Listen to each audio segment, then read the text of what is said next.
In the golden age of genre filmmaking, 1982 delivered an avalanche of cinematic milestones. While the world was preoccupied with the upcoming Revenge of the Jedi and still riding the high from Alien, John Carpenter quietly released a sci-fi horror masterpiece that would take decades to earn the recognition it truly deserved, The Thing. Though based loosely on the 1951 film The Thing from Another World and the 1938 novella Who Goes There, Carpenter's version veered into darker, more psychologically intense territory. Set in the icy isolation of Antarctica, it followed a group of researchers who unwittingly become host to a shape-shifting alien that can perfectly mimic any living organism it absorbs. With its emphasis on paranoia, suspicion, and survival, The Thing introduced a creature that wasn't just terrifying, it was invisible until it was too late. What makes The Thing so unique isn't just its revolutionary practical effects or its bone-chilling suspense.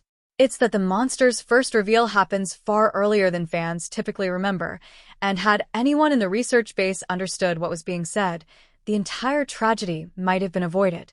The monster was exposed in the first 10 minutes, but no one understood. The film opens with a helicopter chasing a seemingly innocent sled dog across the snow. What seems like a bizarre and violent attack becomes the thread that unravels the mystery. A Norwegian man, frantic and armed, crashes near the American base and desperately tries to explain the danger before being shot. To most viewers, his rant is just unintelligible shouting. But for those who speak Norwegian, his words were chilling. "It's not a dog, it's a thing. It's imitating a dog. Get away, you idiots." This was the first true reveal of the alien threat. The creature had already assimilated the dog and was now on its way to infect another base. Had anyone understood the man's plea, perhaps the entire disaster could have been averted. But the warning went unnoticed, allowing The Thing to blend in and strike again from within. Carpenter's greatest work was initially a box office disaster. Despite its now iconic status, The Thing was panned upon release. Audiences weren't ready for such bleakness, especially not during the same year as Spielberg's hopeful alien tale. E.T. critics called it nihilistic and overly grotesque. Carpenter, already a respected genre filmmaker thanks to Halloween, took the backlash personally. He considered The Thing his finest work and was crushed by its failure. But over time, the tides shifted. Fans and critics reevaluated the film. Its atmosphere, ambiguity, and groundbreaking effects began to be celebrated. Slowly but surely, it became hailed as one of the greatest horror and science fiction films ever made. Today, The Thing is not just a cult classic, it's a blueprint for how to do atmospheric horror right. One of horror's greatest mysteries still lingers. Part of The Thing's enduring legacy lies in its ambiguity.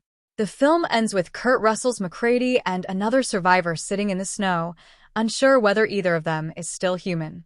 Carpenter offers no resolution, leaving the audience in the same distrustful limbo as the characters. It's a brilliant move that has kept debates alive for decades. But long before this final scene, the seeds of doom were already sown. The early warning, ignored and misunderstood, epitomizes the film's theme. The danger isn't always the monster. Sometimes it's the failure to listen, observe, and act. Remakes have struggled to recapture the original's chilling brilliance. Hollywood has returned to The Thing multiple times, but none of the reimaginings have reached the eerie perfection of the 1982 film. The 2011 prequel attempted to tell the story of the doomed Norwegian base, but relied heavily on CGI and lacked the practical tension of Carpenter's vision. Despite a few interesting ideas, it failed to capture the psychological horror that made the original so haunting. Sadly, this is a recurring trend in modern cinema, remaking classics that were already perfect.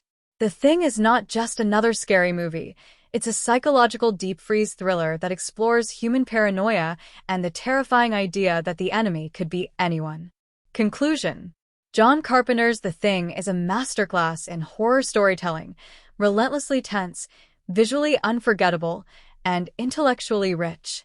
The fact that the creature's presence was revealed minutes into the film, in plain Norwegian language, adds a tragic layer of irony to the story. If someone had simply understood the warning, everything might have been different. But in a film about mistrust, isolation, and miscommunication, that's exactly the point.